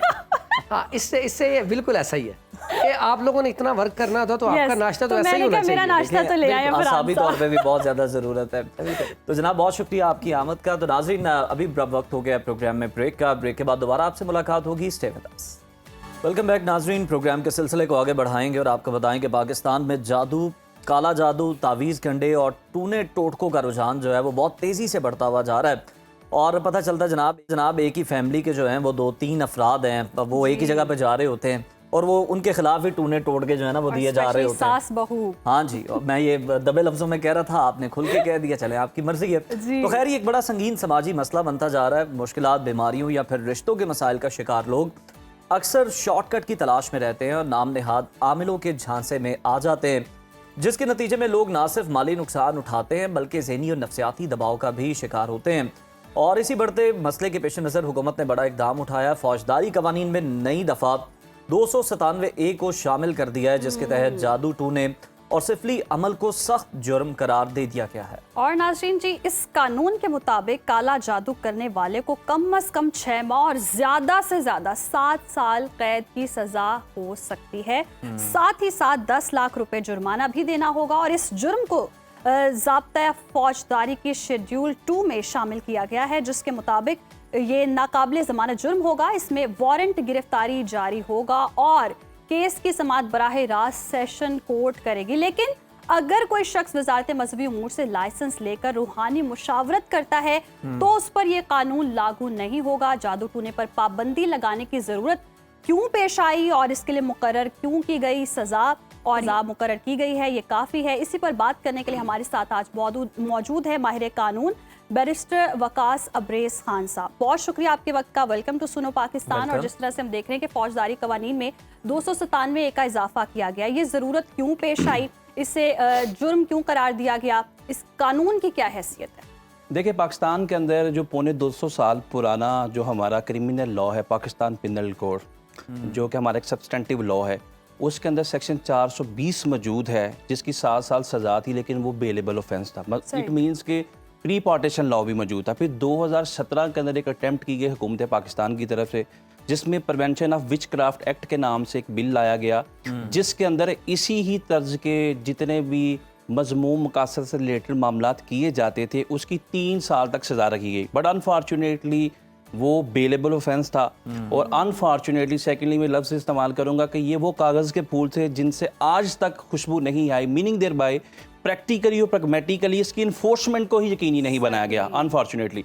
तो मैं ये समझता हूँ कि मौजूदा जो कानून प्रपोज किया गया है सेनेट की तरफ से, कायमा कमेटी में भेज दिया गया, विद इन नो टाइम ये पाकिस्तान के अंदर इन्फोर्स होने जा रहा है। इट मीन्स के हुकूमत पाकिस्तान ने इस चीज़ का तयन कर लिया है कि जिस तरह हमारे मुल्क में एंटी नारकोटिक्स फोर्स है, मंशियात का खात्मा करना है, इंक्रोचमेंट का खात्मा करना है, उतना ही ज़रूरी ये भी अमल है।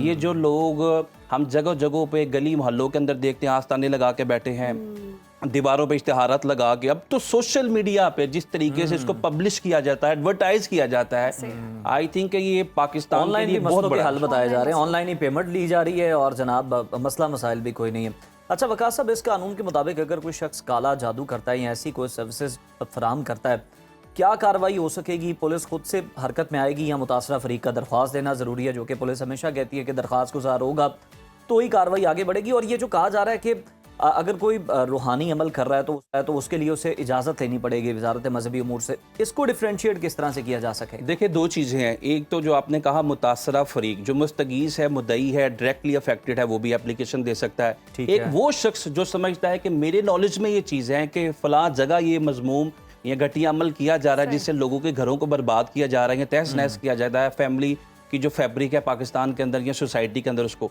वो भी जाके इन्फॉर्मेंट हो सकता है, वो भी जाके FIR के अंदर राज करवा सकते हैं सेक्शन 154 के तहत। सेकेंडली एंड मोर इम्पोर्टेंटली जो आपने बात की, क्या पुलिस खुद कर सकती है? बिल्कुल पुलिस खुद कर सकती है। अच्छा। पुलिस जहाँ पे भी देखे कि कमीशन ऑफ क्राइम हो रहा है, जुर्म का इर्तिकाब हो रहा है, तो पुलिस खुद जाकर उस जो है मामले के अंदर मुद्दई बन सकती है और सरकारी तौर पर उसका केस जो है वो दायर कर सकती है। तो मैं ये समझता हूँ कि दोनों चीज़ें मौजूद है। थर्डली जो आपने किया, ये एक बड़ी ज़बरदस्त चीज़ थी कि इन चीज़ों को प्योरीफाई करने के लिए कि आप वजारत मजहबी अमूर से लाइसेंस लें ताकि इस चीज़ का इदराक हो सके कौन असली है, कौन जैली है, कौन नकली है, और इन बंगाली आमलों से या काला जादू करने वालों से जो जान छुड़ाई जा सके। खुश बाबा वो कौन से थे? कोई ऐसे भी बाबा थे मेरे ख्याल? बहुत सारे बाबे हैं। देखें हमारे मुल्क के अंदर हर गली में, हर नुक्कर में कोई ना कोई बाबा मौजूद है जो कि महबूब को आपके कदमों में लाना चाहता है, लेकिन खुद उसका महबूब उससे उठा हुआ है। जो आपके कारोबार के अंदर जो है वो बरकत लाना चाहता है, लेकिन खुद उसके कारोबार के अंदर कोई बरकत नहीं है। ये हमारी कौम का भी सबसे बड़ा मसला है, या डाउनफॉल है, या हमारा शराजा बिखर चुका है कि हम एक ऐसे डॉक्टर के पास जाकर अपना हेयर ट्रीटमेंट करवाना चाहते हैं जिसके खुद सर पे बाल नहीं है। ऐसे शख्स के पास जाकर, डॉक्टर के पास जाके मोटापे का इलाज करवाना चाहते हैं जो खुद मोटापे का शिकार है। तो अल्टीमेटली हमने देखा कि हमारी सोसाइटी के अंदर बहुत सी खवातीन अपने घरों को बर्बाद कर लेती हैं इन लोगों के मशवरात की वजह से, इन लोगों की काउंसलिंग की वजह से। लिहाजा ये वक्त की सबसे बड़ी और इम्पोर्टेंट चीज़ थी, ज़रूरत थी कि हम इसको लेजिटिमाइज कर दें। हमने ये भी देखा है कि ये बिल्कुल दुरुस्त फरमाया आपने, और कुछ केसेस हमने ऐसे देखे कि जिनमें खवातीन की डेथ भी हो गई, मतलब इतना उन पे तशद्दुद किया गया कि भाई इसके जिन निकाल रहे हैं, इस तरह के बड़े हमने केसेस भी देखे हैं। अब ये जो अमल बताया गया कि जी नाकाबिले ज़मानत करार दिया गया, तो इसका ये मतलब है कि अब अगर वो गिरफ्तार हो गया तो उसकी रिहाई मुमकिन नहीं हो? देखिए, आसानी से उसकी रिहाई मुमकिन नहीं है। बेलेबल ऑफेंस के अंदर as a matter of right accused अपनी बेल कोर्ट ऑफ लॉ से ले सकता है, लेकिन नॉन बेलेबल ऑफेंस में आपको ये प्रूव करना है कि आपके जो एलिगेशन या एक्विजिशन लेवल किए गए थे वो बेबुनियाद हैं, वो कंस्ट्रक्टेड हैं, वो फटिशियस हैं, वो बेसलेस हैं, उनका हकायक के साथ कोई ताल्लुक नहीं है। लेकिन एक पुलिस ऑफिसर जो FIR का अंदराज करता है, वो फर्द मकबूजगी के अंदर वो तमाम शवाहिद इकट्ठे करता है, वो अमलियात का सामान इकट्ठा करता है, वो आस्थाने की तस्वीरें लेता है जहाँ पे काला जादू, बंगाली बाबे के पोस्टर्स लगाए गए हैं, ये मशवरे का टाइम लिखा गया है, या वहाँ पे लोग बैठे हैं, तो वो जब सबूत उसके साथ लगाएगा ना उसकी जमानत होगी, उसको कन्विक्शन होगी। और जब इन लोगों के गिरद घेरातांग किया जाएगा, 2-3-4 प्रेसिडेंट सेट किए जाएंगे, तो जिस तरह CCD ने प्रेसिडेंट सेट किए, जिस तरह पीरा फोर्स ने प्रेसिडेंट सेट किए, तो तमाम लोगों के जहानों को पे ये चीज़ जरूर रक्स करेगी। अगर हम भी ये घटिया अमल करेंगे तो कानून हमारे खिलाफ भी हरकत में आएगा। ये बड़ा एक बहुत बड़ा समाजी मसला है जिस पे बहुत लोग कम तवज्जो देते थे, बड़ी कम इस पर बात होती थी खुल के।